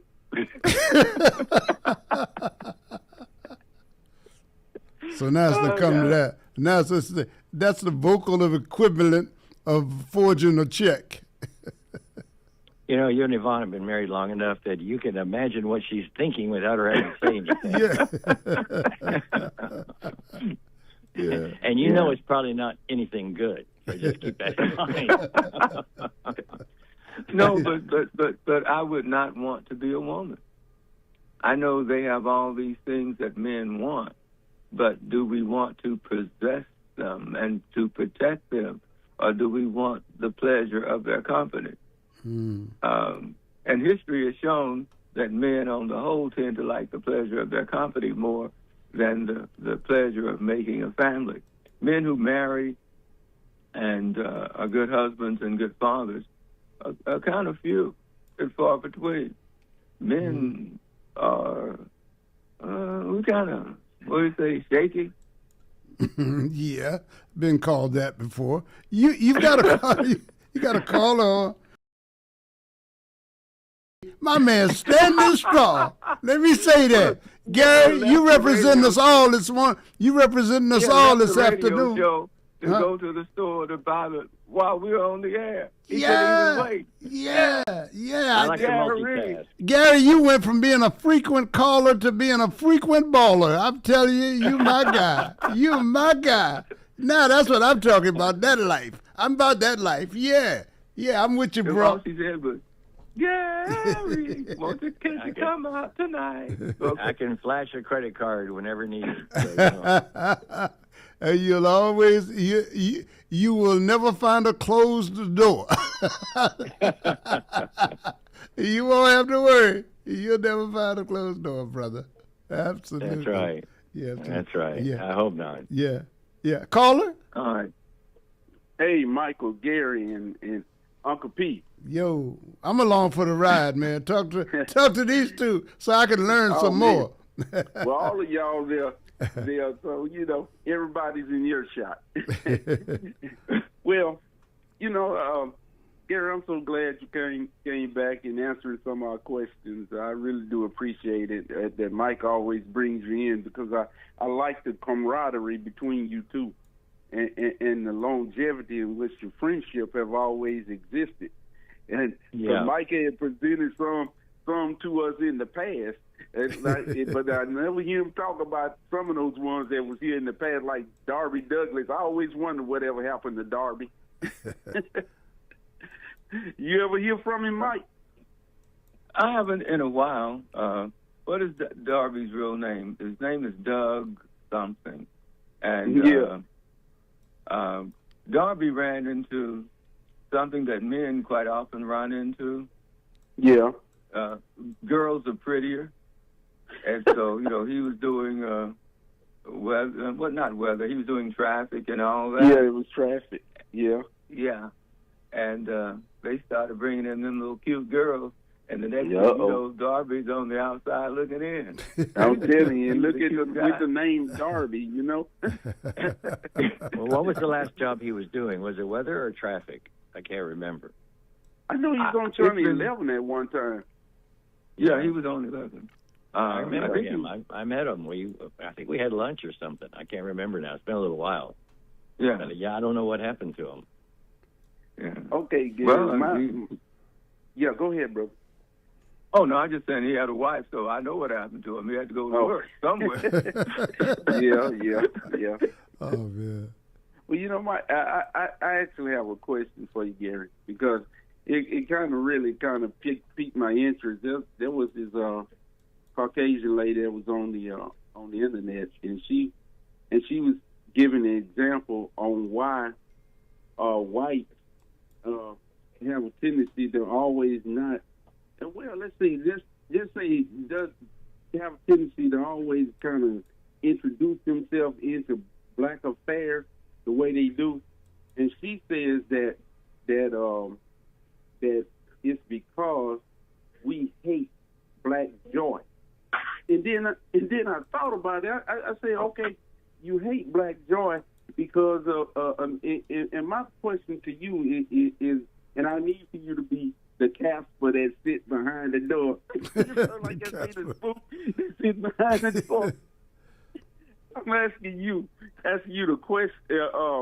Okay, how often do whites do they actually have family reunions like we do, and get-togethers and cookouts and stuff like that? Yeah, sure. Growing up, my parents would sit in a big circle out in the front yard or backyard, and relatives would come over. They might discuss the Bible and debate it and things like that. And I had to take all my family on a family vacation, generally once a year. But it's my sons and their family. I may expand it to include nieces and nephews and things like that at some point. I don't know just yet, but yeah, sure. I mean, there's a strong sense of family and connection as a result of that, particularly, around holidays like anybody else. Thanksgiving, Christmas. In fact, all my family's coming here to Houston on Thanksgiving, and now that I'm in this condo, I've bought a bunch of air mattresses, and I rented a little room that's on the first floor of this building for some of them to stay in, and we'll all be together. So yeah, no, it's I like being able to have them there instead of staying in hotels, because I want to be able to be in my pajamas at 10 or 11 o'clock at night, and us all sit around and talk until we get too tired to stay awake and we want to go to bed, have a glass of wine or something, and that's really quality time, if you ask me, to spend with somebody, because you're kind of letting your hair down, you're relaxed, you're there for a good time, for a holiday. And so now there's a lot of things that happen in families, of bickering, and I don't like what this person said or that person, and things can happen, but that's true, just being human, I think. So try not to let that interfere with the love that we're supposed to have for each other, and that we try to exhibit, as often as possible. Okay, now that goes to show you the cultural differences between the two, because, and for the most part, us, man, we got the loud music, we got the dancing, the line dancing and stuff like that, and that's. And I think that's what that lady was saying. She was saying that they don't, it's a difference with the way you all would express yourself as the way we do ours. So so you get what they call the Karens. They'll walk over there. We don't like what y'all doing. You don't belong in this park.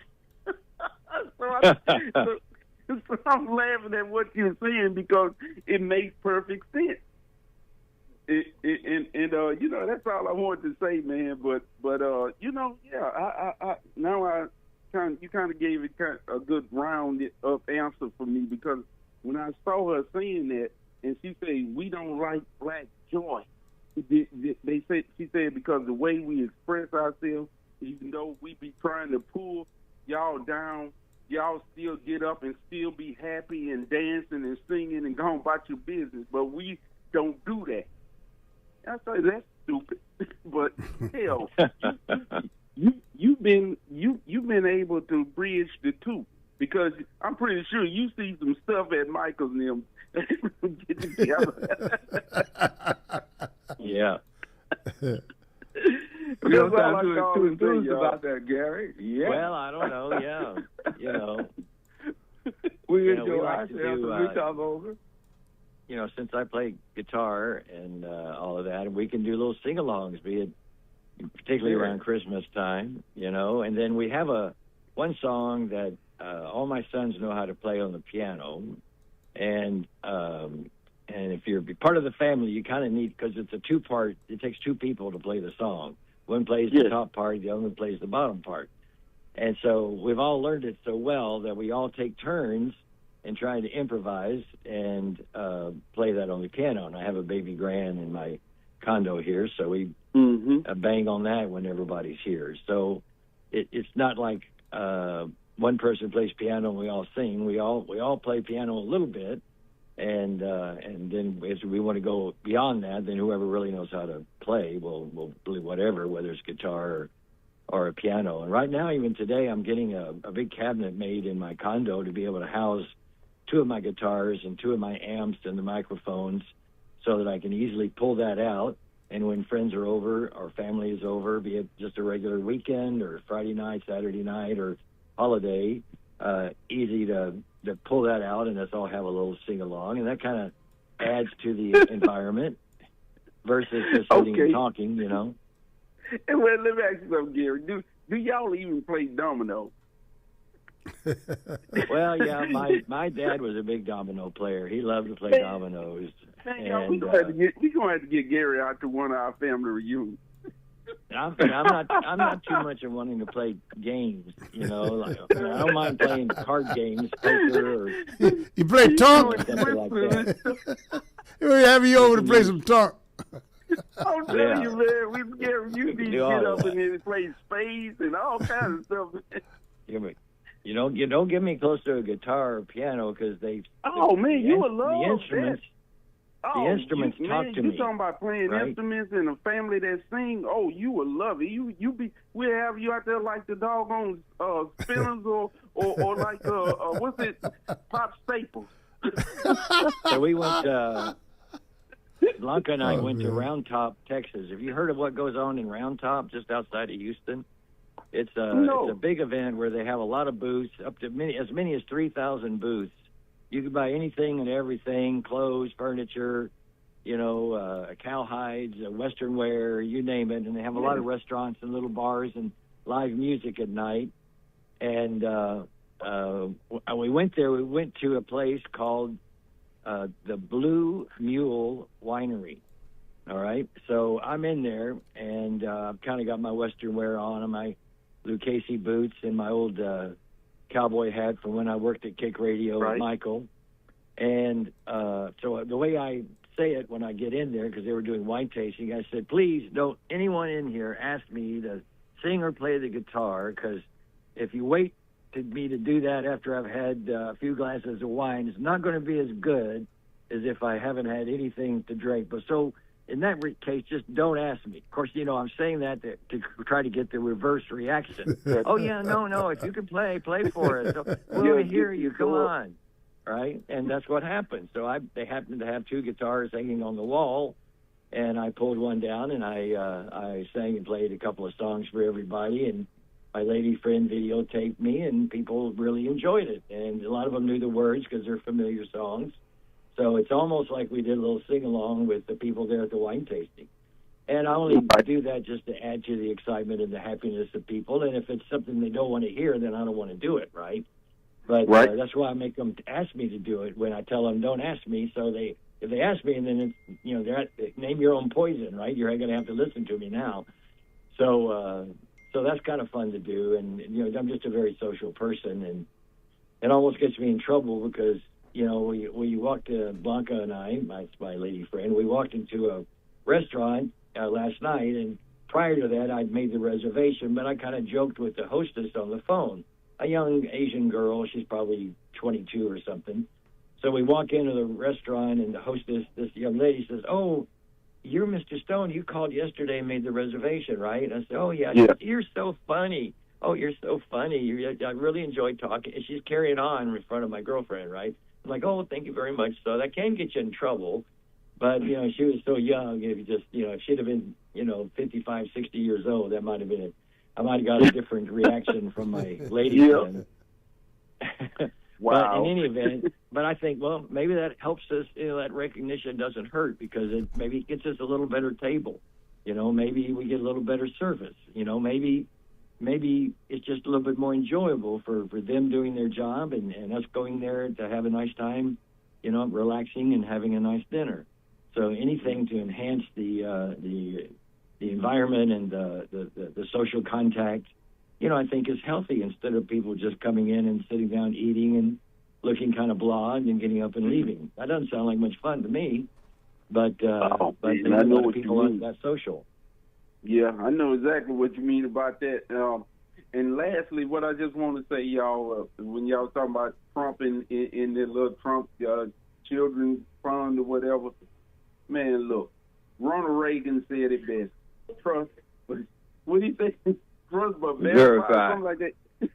Yeah. Verify it, and if it's got the Trump brand on it, I would say definitely comb through it, find out what's actually sitting at the base of it, and you may find out that probably, hey man, this dude, man, he probably do like some of these companies were doing just a few years ago. If y'all remember, some of these companies actually took life insurance policies out on their workers, and when the workers passed away, that life insurance policy stayed with that company, and they got the money, and those families had nothing. So this is America. All right, y'all have a good day. Yeah. Okay. All right. Thank you so much. Yes. Indeed. Well, hello there. I'm still here. You want to close with a Dolly Parton song? Jolene, Jolene, Jolene, Jolene, Jolene. Yeah. Well, please don't take my man just because you can. Yeah. So. Yeah. 80 years old. Almost as old as Paris. Yeah, I'm telling you, man. Knocking on my door on my street. Jolene, I know it. Dolly Parton, her departure, man. Whenever you hear, I'm at that age where, when I look to see their birth date, I want to see what the years are. I want to see I want to see what neighborhood it's in, Because Gary, remember when I was in Houston or in Galveston, I'd hear Paris on the radio. He and King Hot Dog were among my favorites, and his thing was "Mama, here comes that man." Yeah, old Paris. Yeah, and on the way out. Yeah, on the way out, they get the opportunity to say, "Mama, there goes that man." That's it. Exactly. Yeah. So listen, we're gonna when you guys are ready, that's what.